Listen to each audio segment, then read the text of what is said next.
शरद के पिता का क्या नाम था और उनका कैसा व्यक्तित्व था? शरद के पिता का नाम मोतीलाल था। वे शिल्पी मन के थे और दास्ता के बंधन में बंधकर नहीं रह पाते थे। बाग में घूमने के दौरान शरद क्या सोच रहा था? बाग में घूमने के दौरान शरद का मन भारी था। वह ये सोच रहा था कि अब वो यहाँ से चला जाएगा, फिर पता नहीं कब वापस आएगा। बाग में इतनी गर्मी होने के बाद भी शरद को वहां क्या अच्छा लगता था। बहुत गर्मी होने के कारण बाग में फल फूल नहीं थे, लेकिन शरद को घने पेड़ों के नीचे बैठकर शांति के समय काटना बहुत अच्छा लगता था। शरद के पिता मोतीलाल नौकरी छोड़ने के बाद क्या किया करते थे? नौकरी छोड़ने के बाद मोतीलाल पढ़ने में व्यस्त हो जाते थे और कविताएं किया करते थे। भागलपुर में शरद को क्या अच्छा लगता था?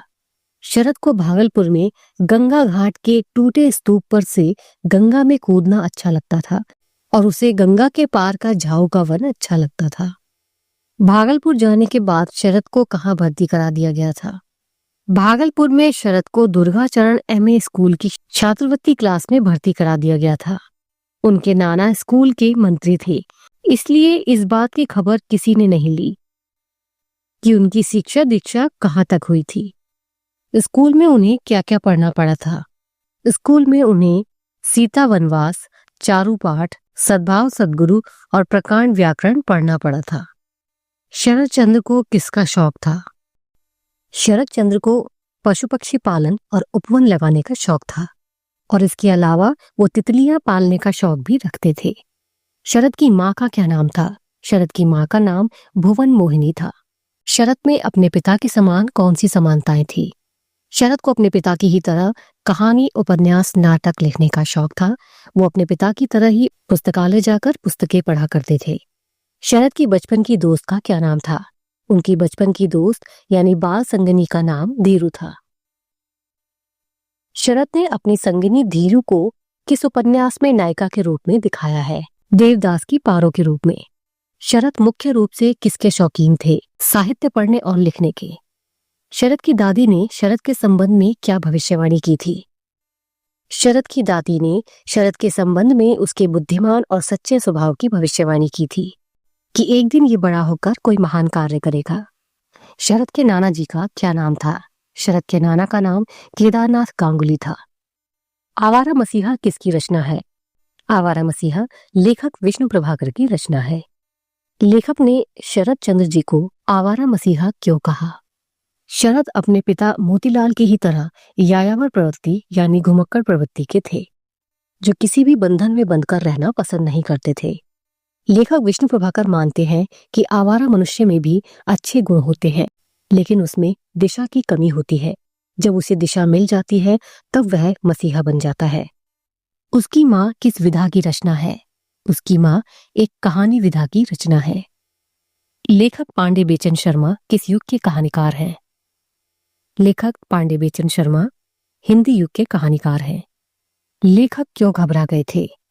जब शहर के पुलिस सुपरिटेंडेंट लेखक के घर बेवजह और बेवक्त आ गए थे, तब अचानक उन्हें देखकर लेखक घबरा गए थे। लाल के माता पिता कौन थे? लाल की मां जानकी और उनके पिता का नाम रामनाथ था।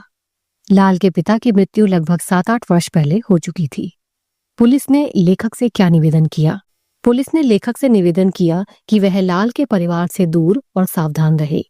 लेखक ने सरकार की तारीफ करते हुए जानकी देवी से क्या कहा?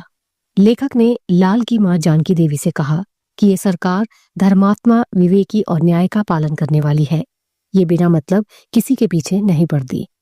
सरकार के लाल के पीछे पड़े होने की क्या वजह थी? लाल खुले विचारों वाला व्यक्ति था। वो ब्रिटिश सरकार के विरुद्ध आंदोलन करता रहता था क्योंकि उसे सरकार की नीतियां पसंद नहीं आती थी, इसीलिए ब्रिटिश सरकार उसके पीछे पड़ी थी। लाल सरकार से क्या चाहता था? लाल ये चाहता था कि सरकार समाज के हक में काम करे। पुलिस वालों के लिए लड़कों के क्या विचार थे? लड़कों का मानना था कि पुलिस अत्याचारी और नीच होती है। पुलिस को जिस पर भी शक हो जाता है वो उसी भले आदमी को पकड़कर मारती है और सताती है। युवा पीढ़ी का मानना था कि ऐसी शासन प्रणाली को स्वीकार करना खुद की आत्मा, परमात्मा, धर्म और कर्म को भुलाना है। लड़कों ने ऐसा क्यों कहा कि सरकार पढ़ने लिखने नहीं देती? लड़कों ने ऐसा इसलिए कहा क्योंकि अगर आज की युवा पीढ़ी पढ़ेगी लिखेगी तो अपनी स्वाधीनता के राग गाने लग जाएगी और सरकार की शासन प्रणाली के खिलाफ आवाज उठाएगी। इसीलिए सरकार उन्हें पढ़ने लिखने नहीं देती थी। लाल के घर से पुलिस को क्या मिला था? 12 घंटे की तलाशी के बाद लाल के घर से बहुत ही भयानक चीजें निकली थी, जैसे कारतूस, पिस्तौल और एक पत्र जिसमें हत्या, षड्यंत्र और सरकारी राज्य को उलटने की चेष्टा जैसी बातें लिखी हुई थी। लाल कैसे स्वभाव का लड़का था? लाल एक जिद्दी और स्वतंत्र विचारधारा वाला लड़का था, जो अपनी देशभक्ति के जुनून में अपने जीवित रहने तक देश को आजाद कराने के लिए प्रयत्नशील रहा।